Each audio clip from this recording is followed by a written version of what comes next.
Hello students and also friends. Good morning, Suprabhat, Namaskar.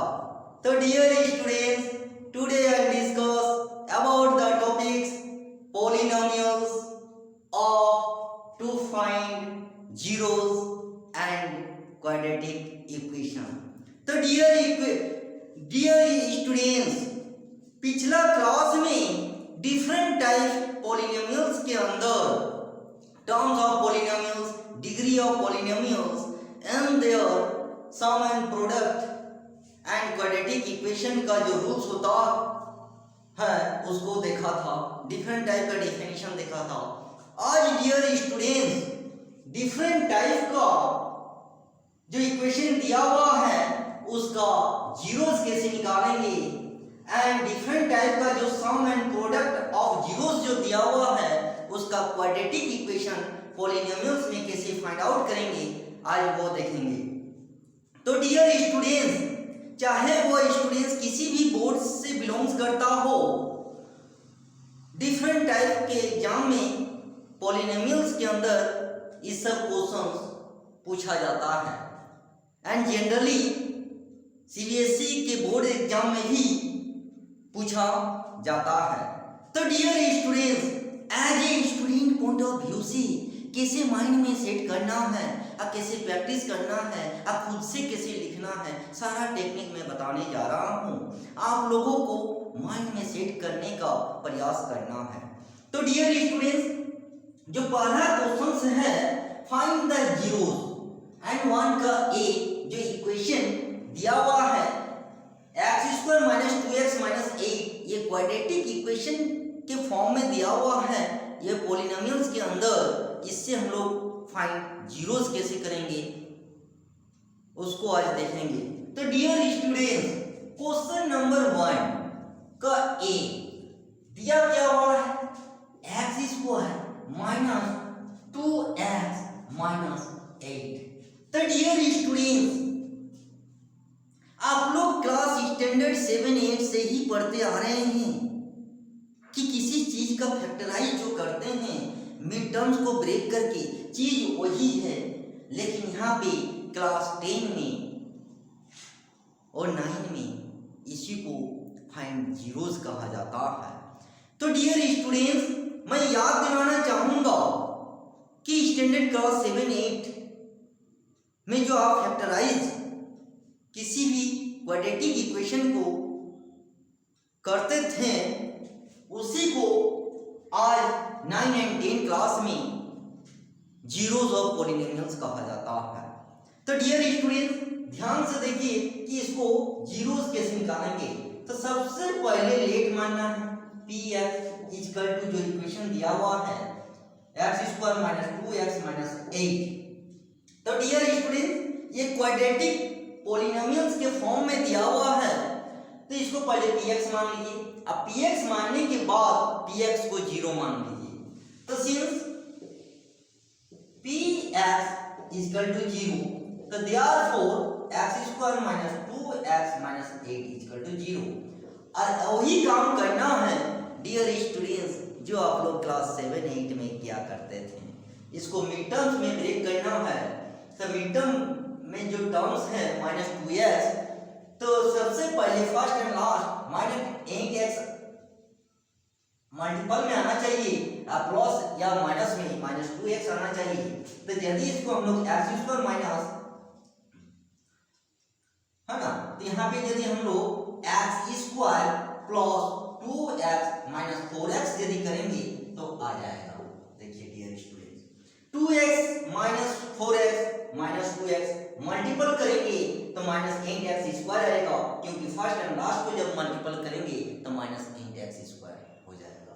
तो वो चीज आना चाहिए। इस दो टर्म्स को और फर्स्ट एंड लास्ट को कुछ नहीं करना है, सिर्फ मिडिल टर्म्स को ब्रेक करना है कि फर्स्ट एंड लास्ट को मल्टीपल करने से ये जो दो टर्म्स को ब्रेक किए मिड टर्म्स को, वो आना चाहिए एंड प्लस या माइनस में ये मिडिल टर्म्स आना चाहिए। आ गया। अब यहाँ पे क्या करेंगे, इंप्लाइज दैट x कॉमन लेंगे तो x + 2 यहाँ से हो गया, और यहाँ से -4 यदि कॉमन लेंगे तो x + 2 आ जाएगा। तो डियर स्टूडेंट्स दोनों में जो सेम है उसको 1 टाइम्स लिखना है और x माइनस 4 लगा देना है। ये देखिए, इज इट क्लियर? अब यहाँ पे x का वैल्यू निकाल देंगे तो यहाँ पे when कर देना है कि when x minus 4 is equal to 0, तो therefore x is equal to 4 and also x plus 2 is equal to 0, तो therefore x is equal to minus 2, तो hence x is equal to 4 and minus 2 answer. तो dear students मेरे कहने का मतलब है जो आप लोग स्टैंडर्ड 7-8 में जो फैक्टराइज करते थे चीज वही है, यहाँ पे x फाइंड कर देना है तो 9 और 10 में कहलाएगा फाइंड जीरोस ऑफ पॉलिनोमियल्स, चीज वही है।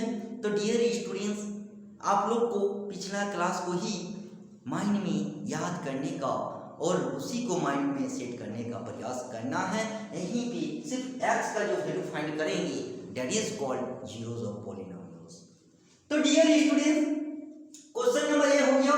अब बी में आते हैं, चाहे वो वेरिएबल्स x में रहे या s में रहे या y में रहे या t में रहे या m में रहे या p में, जो भी वेरिएबल्स रहेगा उसी को फाइंड आउट करेंगे। तो पहला में x था, x निकाल दिए, 0 निकल गया।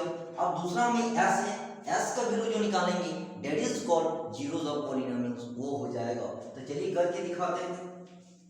तो डियर स्टूडेंट्स अब क्वेश्चन नंबर बी में आते हैं।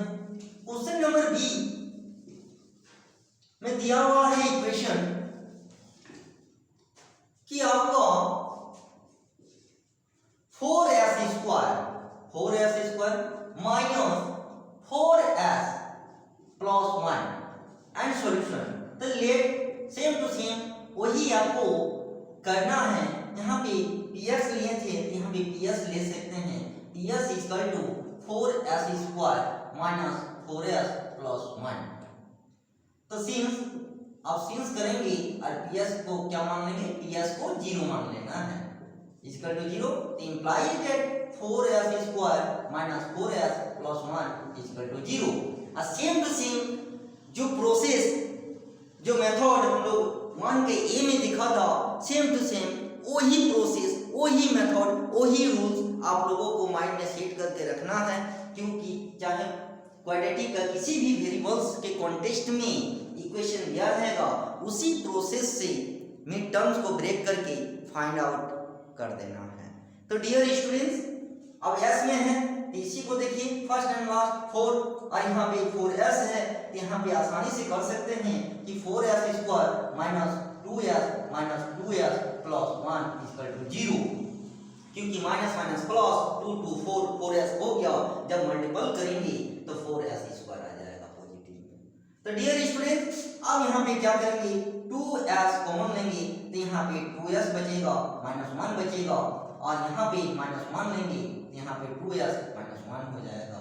यहाँ से ये और यहाँ से ये कॉमन हो गया। अब यहाँ पे क्या हो जाएगा, 2s minus 1 and 2s minus 1 is equal to 0 and when 2s minus 1 is equal to 0, it implies that 2s is equal to 1, so therefore s is equal to 1 by 2।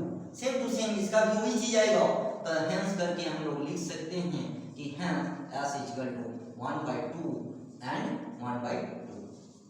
इसका भी वही 1 by 2 निकलेगा, इसका भी 1 by 2, तो hence s is equal to 1 by 2 and 1 by 2। तो dear student मेरे कहने का मतलब है कि एक क्वेश्चन में जो प्रोसेस जो मेथड जो रूल्स लगा सेम टू सेम सभी इक्वेशन में यही प्रोसेस यही मेथड चलेगा, और मिड टर्म्स को ब्रेक करके उसका वेरिएबल्स का जो रिजल्ट आएगा वही उसका जीरोस ऑफ पॉलिनोमियल्स कहलाएगा। तो dear student same to same जितना भी इक्वेशन है ये सब में वही प्रोसेस लगेगा, और यहाँ लर्न करने के बाद आप लोगों के पास जो भी राइटर का बुक प्रोवाइड किया गया है, चाहे वो स्कूल की तरफ से प्रोवाइड किया गया हो या चाहे आपके पास साइड बुक्स हो, वहाँ से क्वेश्चंस लेके प्रैक्टिस कर सकते हैं, या जब यहाँ से पता चल गया तो भी हम बता देंगे कि कैसे खुद से भी क्वेश्चंस क्रिएट करके लिख सकते हैं। तो डियर स्टूडेंट्स और भी हम करके दिखाते हैं। अब आते हैं क्वेश्चन नंबर 1 का सी। तो चलिए आप 1 का सी देख लीजिए। अब आते हैं क्वेश्चन नंबर 1 का सी। तो 1 का सी में दिया हुआ है 6x² और इसको अरेंज कीजिएगा तो यहाँ पे -7x - 3 हो जाएगा। अब यहाँ से देखिए डियर स्टूडेंट, अभी तो जीरो यहाँ नहीं दिया हुआ है, यहाँ पे लेट मानेंगे पहले px, तो यहाँ पे 6x² - 7x - 3 हो गया। एंड सिंस करके वही प्रोसेस अब लगाना है जो हम लोग 1 और 2 में किए थे। तो यहाँ पे क्या हो जाएगा डियर स्टूडेंट, 6x² - 7x - 3 = 0। तो यहाँ पे 18 हो गया माइनस, तो यहाँ पे -7 है, तो यहाँ पे -7 को यदि मिड टर्म्स को ब्रेक करेंगे तो 6x² + 2x - 9x करेंगे तो आ जाएगा। तो dear students first and last को कुछ नहीं करना है, सिर्फ मिडिल टर्म्स को ब्रेक कर देना है। और वहाँ ख्याल रखना है कि फर्स्ट एंड लास्ट को मल्टीपल करने से वो चीज आना चाहिए और प्लस या माइनस करने से मिडिल टर्म्स आना चाहिए। तो -7x है तो 2x - 9x करेंगे तो -7x आएगा और मल्टीपल करने से -18x² आएगा। तो फर्स्ट एंड लास्ट को मल्टीपल करके देखिए -18x² आ रहा है। तो मतलब आपका जो ब्रेक किए हैं सही है। अब इसको कॉमन लेके फाइंड आउट कर लेंगे। तो यहाँ पे 2x कॉमन लेंगे तो यहाँ पे 3x हो जाएगा +1 हो जाएगा और माइनस यहाँ 3 करेंगे तो यहाँ इसको हो गया। अब इसको जब कॉमन लेंगे तो -3, यहाँ पे 3x + 1 हो गया and 2x - 3 and 3x + 1 = 0 and when 2x - 3 = 0 तो implies that 2x = 3, so therefore x = 3/2 and 3x + 1 = 0 implies that 3x - 1, so therefore x = -1/3। तो hence अब hence करके x = 3/2 and -1/3 आंसर। तो डियर स्टूडेंट्स मेरे कहने का मतलब है प्रोसेस को नहीं भूलना है, चाहे वो किसी भी डिजिट का क्वाड्रेटिक इक्वेशन में हो। तो डियर स्टूडेंट्स यही इसका प्रोसेस और मेथड है, इसी को आप लोग को माइंड में सेट करने का प्रयास करना है और जो भी वेरिएबल रहेगा उसका जो रिजल्ट आएगा वही कहलाएगा zeros of polynomials. Is it clear? अब लास्ट में जो डी का क्वेश्चन है इसको भी हम बना के दिखा देते हैं। चलिए तो क्वेश्चन नंबर 1 का डी। अब 1 का जो डी में है अब इसको देख लीजिए कि इसमें है आपका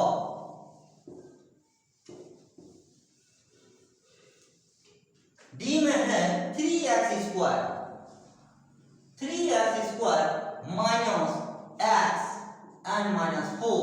तो सेम टू सेम वही प्रोसेस लगा देना है जो 1 2 3 मतलब ABC में किए थे। तो px = 3x² - x - 4 and since px को 0 ले लेना है तो implies that 3x² - x - 4 = 0। तो यहाँ पे मिडिल टर्म में -x है डियर स्टूडेंट्स। आप ब्रेक कीजिए, यहाँ से फर्स्ट एंड लास्ट आपका आ रहा है -12। तो यहाँ पे यदि करेंगे तो आपका 3x² एंड +3x करेंगे और माइनस यदि 4x करेंगे तो आ जाएगा और -4 = 0 और यहाँ पे 3x कॉमन लेंगे तो यहाँ पे x + 1 और -4 लेंगे। इसको ये हो गया, यहाँ से आप इसको -4 लेंगे तो x + 1 हो जाएगा। तो डियर स्टूडेंट तो 3x - 4 यहाँ पे हो जाएगा और एंड x + 1 = 0। तो when 3x - 4 = 0 implies that 3x = 4, so therefore x = 4/3 and x + 1 = 0, so therefore x = -1। तो hence x = 4/3 and -1। yes। तो डियर स्टूडेंट इसी टाइप से सभी क्वाड्रेटिक इक्वेशन को सॉल्व कर देने से जो वेरिएबल्स का आंसर आएगा वही उसका जीरोस ऑफ पॉलिनोमियल्स हो गया। तो ये आपका क्वेश्चन नंबर 1 फिनिश हो गया। अब आते हैं क्वेश्चन नंबर 2 पे। ये तो हो गया number of zeros of polynomials. अब आते हैं कि x का जो वैल्यू हम लोग निकाले क्वेश्चन नंबर 1 में जीरोस ऑफ पॉलिनोमियल्स, लेकिन इसमें क्वेश्चन नंबर 2 में ध्यान दीजिए कि यहाँ पर number of zeros that mean zeros of polynomials दिया हुआ है, आपको इस फॉर्म में लाना है क्वाड्रेटिक इक्वेशन में। इसका जस्ट अपोजिट है, क्वेश्चन नंबर 2 में कहा गया है कि find quadratic polynomials of the given sum and product of zeros. तो मतलब क्वेश्चन नंबर 1 में जो x फाइंड किए दो रिजल्ट, ये क्वेश्चन नंबर 2 में ऑलरेडी दिया हुआ रहेगा। इसमें आपका इस इक्वेशन के फॉर्म में लाना है, डेट मींस क्वाड्रेटिक पॉलिनोमियल्स आपको फाइंड आउट करना है। तो चलिए करके दिखाते हैं आप कैसे, और आप लोगों को माइंड में सेट करके रखना है, क्योंकि जनरली सीबीएसई यहाँ से क्वेश्चन हमेशा फिक्स क्वेश्चन उठाता है, चाहे उसका क्वाड्रेटिक इक्वेशन डिजिट कुछ भी हो, लेकिन प्रोसेस को नहीं भूलना है। यही प्रोसेस चलेगा same to same question number 2 में भी जो बताएंगे वही प्रोसेस, वही मेथड, वही रूल्स चलेगा। तो आप लोगों को माइंड में सेट करके रखना है, क्योंकि सीबीएसई यहाँ से फिक्स क्वेश्चन उठाता है, एक क्वेश्चन यहाँ से, एक क्वेश्चन यहाँ से। तो चलिए स्टूडेंट्स करके दिखाते हैं। अब आते हैं क्वेश्चन नंबर 2। तो क्वेश्चन नंबर 2 में 2 का ए 4 and 1 दिया हुआ है। तो इसका मतलब क्या हुआ है कि 2 है, तो यहां से देखिए स्टूडेंट सम एंड प्रोडक्ट, तो गिवन में इस टाइप का लिख लीजिए। सम मतलब होता है अल्फा प्लस बीटा का वैल्यू दिया हुआ है 4, एंड प्रोडक्ट मींस होता है कि अल्फा एंड बीटा का वैल्यू दिया हुआ है 1, तो वैल्यू यहाँ पे 4 की जगह 1 दिया हुआ है। तो डियर स्टूडेंट्स, जो 2 वैल्यू दिया हुआ है ऑलरेडी जब लिख दिया है sum and product of its zeros, तो मतलब है कि alpha plus beta equal to 4 जो पहला वैल्यू है, एंड सेकंड वैल्यू जो दिया हुआ है अल्फा बीटा इक्वल टू 1 दिया हुआ है। अब यहाँ से इस फार्मूला को लिखना है कि सिंस क्वाड्रेटिक पॉलिनोमियल्स, ये कहा जा रहा है क्वाड्रेटिक पॉलिनोमियल्स, तो यहाँ पे quadratic polynomials equal to x square minus alpha plus beta x plus alpha beta होता है। अब इसका वैल्यू ऑलरेडी दिया हुआ, सिर्फ पुट कर देना है। तो x square minus alpha beta, तो यहाँ पे 4x एंड अल्फा बीटा 1, ये चीज आपका आंसर हो गया। तो डियर स्टूडेंट, क्वेश्चन आसान रहेगा, क्वेश्चंस में कहीं दिक्कत नहीं होगा। आप लोगों को सिर्फ इंपॉर्टेंस है यहाँ का process and method and their rules. Questions कहीं से भी पूछा जा सकता है, किसी भी राइटर के बुक से दे सकता है, नहीं भी दे सकता है। तो डियर स्टूडेंट्स, आप लोगों को as a student point of view से आप लोगों का इंपॉर्टेंट हुआ इसका rules, process, method and formula, क्योंकि क्वेश्चंस ना एनसीईआरटी का इंपॉर्टेंट होता है, नहीं आर.एस. अग्रवाल, नहीं आर.डी. शर्मा, क्योंकि जो बोर्ड्स का जो क्वेश्चन सेटर रहता है वो स्वतंत्र होता है, वो किसी भी राइटर बुक से दे ही सकता है, नहीं भी दे सकता है, लेकिन आपका सारा क्वेश्चन कहीं से भी देने दीजिए, इसी प्रोसेस, इसी रूल्स, इसी मेथड से बनेगा। तो आप लोगों के मन में ये सवाल नहीं आना चाहिए कि सर स्कूल के द्वारा आपका एनसीईआरटी प्रोवाइड किया गया है, एनसीईआरटी पढ़ाते हैं, लेकिन क्वेश्चन आप आर.एस. अग्रवाल से दे देते हैं, तो कभी आर.डी. शर्मा से दे देते हैं, इसीलिए बना नहीं पाते हैं। डियर स्टूडेंट्स, वही स्टूडेंट नहीं बना पाता है जो उसका रूल्स, मेथड, प्रोसेस को माइंड में सेट नहीं कर पाता है, या नहीं रख पाने के कारण वो नहीं बना पाता है। जो स्टूडेंट उसका प्रोसेस, मेथड, रूल्स, फार्मूला को माइंड में एक बार सेट कर लेता है, तो उसके अंदर वो मन में ये क्वेश्चंस कभी नहीं आता है।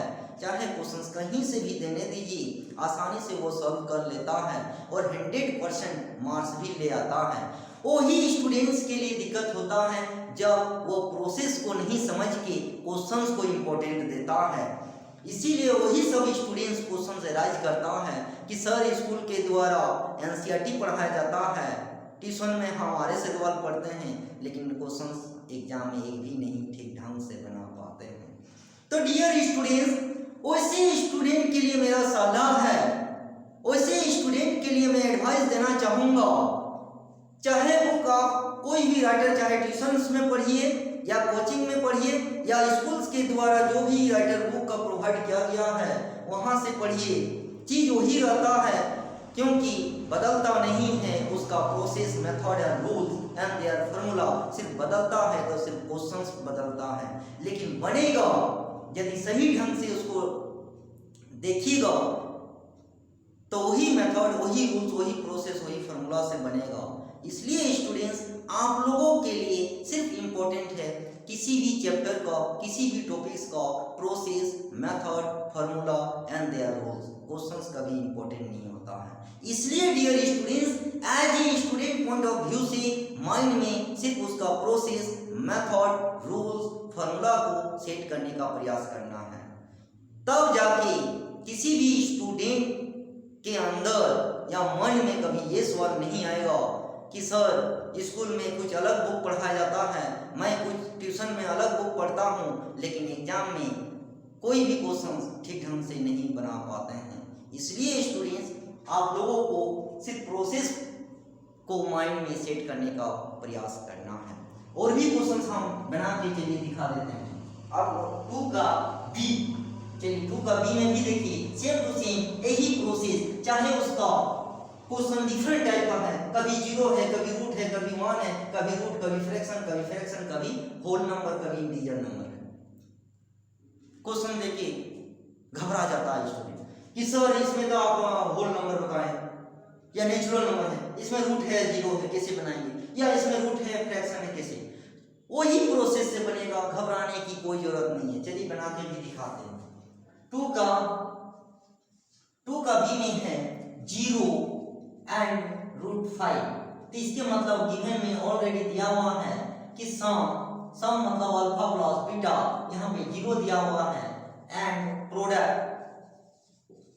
Product means alpha and beta and root 5 दिया हुआ है, तो यहाँ पे सिंस करके लिखना है, since quadratic polynomials is equal to x square minus alpha plus beta x plus alpha and beta। अब वैल्यू को बैठा दीजिए, तो x स्क्वायर और यहाँ 0 है तो 0 को घबराने की कोई जरूरत नहीं, 0 बैठा दीजिए, और यहाँ पे रूट 5 है तो रूट 5, तो यहाँ 0 हो गया, तो आपका आंसर हो गया x प्लस रूट 5। इसलिए डियर स्टूडेंट्स यहाँ पे सम एंड प्रोडक्ट ऑफ जो 0 दिया हुआ यहाँ देख के घबराना नहीं है, वही प्रोसेस, वही मेथड लगेगा, और सिर्फ वैल्यू को पुट कर देना है प्रॉपर प्लेस पे और सिंपलीफाई कर देने से इजीली फाइंड आउट हो जाएगा। अब 1 यहाँ पे 1 बैठाइएगा तो वहाँ पे x स्क्वायर, तो अब यहाँ पे इसी को यदि हम लोग मानेंगे तो देखिए यहाँ पे हम बैठा के दिखा देते हैं। चलिए इसको 1 बैठाइएगा तो x square minus x plus 1 answer होगा, एंड इसको यदि बैठाइएगा तो डियर स्टूडेंट आपका x स्क्वायर माइनस यहाँ पे रूट 2x होगा एंड प्लस 1 हो जाएगा, क्योंकि आपका फ्रैक्शन को नीचे 3 होगा तो नीचे 3 को और नहीं लिखा जाता है, तो मतलब आपका यदि यहाँ पे देखिए 3 आ जाएगा अल्फा बीटा में, जब इसको जब सिंपलीफाई कीजिएगा तो यहाँ पे 3x स्क्वायर माइनस यहाँ पे हो जाएगा 3 रूट 2x प्लस 1 आंसर होगा। अब इसको यदि हम लोग बैठाएंगे तो यहाँ पे देखिए x स्क्वायर माइनस 1/4x और माइनस 1, तो मतलब ये भी आपका 4x square minus x minus 1, और नीचे जो आपका 3 आएगा उसको और नहीं लिया जाता है, क्योंकि जब 0 मानेंगे तो फ्रैक्शन नीचे का डिनोमिनेटर पार्ट खत्म हो जाता है, तो इसका सिर्फ क्वाड्रेटिक इक्वेशन को लिखा जाता है। यहाँ पे 4 खत्म हो जाएगा तो यहाँ पे 4x square minus x and minus 4, यहाँ पे माइनस 4 हो जाएगा, तो आसानी से आप सॉल्व हो गया। सेम टू सेम यदि आपका a और b समझ में आ गया, सेम टू सेम वही अल्फा प्लस बीटा में पहला वैल्यू को पुट करना है, एंड अल्फा बीटा की जगह सेकेंड वैल्यू को पुट करने से आसानी से सॉल्व हो जाएगा। तो मेरे कहने का मतलब है डियर स्टूडेंट्स कि क्वेश्चंस कभी इंपॉर्टेंट होता नहीं है, क्योंकि चाहे वो सीबीएसई का बोर्ड्स का हो या ICSE का बोर्ड्स का हो या किसी भी स्टेट्स बोर्ड्स का हो या ओपन बोर्ड्स का, वो स्वतंत्र बॉडीज होता है और उस बोर्ड्स के अंदर जो एग्जाम डिपार्टमेंट का क्वेश्चन सेटर होता है वो स्वतंत्र होता है। कोई कंपलसरी नहीं है कि स्कूल के द्वारा जो प्रोवाइड NCERT का वो प्रोवाइड किया गया है तो 100% उसी से आएगा, या आप RS अग्रवाल पढ़ते हैं तो 100% उसी से आएगा, या मार्केट में डिफरेंट टाइप का बार आ जाता है सैंपल पेपर की या उसी से आएगा, किसी से नहीं आता है 100%, लेकिन बनता है 100% यदि आपका प्रोसेस रूल एंड मेथड यदि आपका माइंड में सेट है और सेट कर लिए तो क्वेश्चंस कहीं से भी देने दीजिए, आसानी से सॉल्व कर सकते हैं। All of you can easily find out about any questions in the examination hall. तो डियर स्टूडेंट्स, इसलिए मन में ये क्वेश्चंस कभी नहीं करना चाहिए किसी भी टीचर से या अपने आप में नहीं करना चाहिए कि सर स्कूल में किसी और राइटर का पढ़ाया जाता है, हम लोग ट्यूशन किसी और बुक से करते हैं, लेकिन एग्जाम में एक क्वेश्चन ठीक ढंग से नहीं बनता है। वैसे स्टूडेंट के लिए दिक्कत है जो उसका प्रोसेस मेथड फॉर्मूला रूल्स को माइंड में सेट नहीं कर पाता है या नहीं रख पाता है। तो डियर स्टूडेंट्स, किसी भी बुक से पढ़िए, 100% 4 बुक्स पढ़ने से अच्छा है एक ही बुक को 4 बार पढ़िए। जब 100% माइंड में सेट हो जाएगा तो आसानी से वो क्वेश्चन कहीं से भी पूछने दीजिए, इसका जो प्रोसेस है मेथड है इजीली फाइंड आउट हो गया। इसका जो प्रोसेस है मेथड है, चाहे उसका डिजिट रूट में हो, जीरो में हो, होल नंबर में हो, नेचुरल नंबर में हो, फ्रैक्शन में हो या इंटीजर नंबर में हो, आसानी से फाइंड आउट कर सकते हैं। तो आई होप डियर स्टूडेंट्स आज वाला क्लास और मेरा इशारा से समझ में आ गया होगा कि चाहे वो स्टूडेंट किसी भी बोर्ड से बिलोंग्स करता हो, मन में वो सवाल और कभी नहीं आना चाहिए कि सर हम लोग ये बुक पढ़ते हैं लेकिन एक भी क्वेश्चन नहीं पूछता है। नहीं पूछने दीजिए, लेकिन उसका जो प्रोसेस होता है उसी को माइंड में सेट करके रखने का प्रयास कीजिए कि ये 100% उसी से बनेगा। तो डियर स्टूडेंट आज इतना ही, फिर नेक्स्ट क्लास में आप डिवाइड वाला क्वेश्चन करके दिखाएंगे और as a student point of view से कैसे माइंड में सेट करना है वो भी हम टेक्निक बताएंगे और अपने से भी इस टाइप का 2-2 डिजिट लेके क्वाड्रेटिक पॉलिनोमियल्स निकाल सकते हैं, अपने से इस टाइप का इक्वेशन लेके प्रैक्टिस कर सकते हैं। तो डियर स्टूडेंट्स आज इतना ही, फिर नेक्स्ट क्लास में इसका डिफरेंट टाइप पॉलिनोमियल्स को कैसे डिवाइड किया जाता है वो डिस्कशंस करूंगा। तब तक के लिए थैंक यू।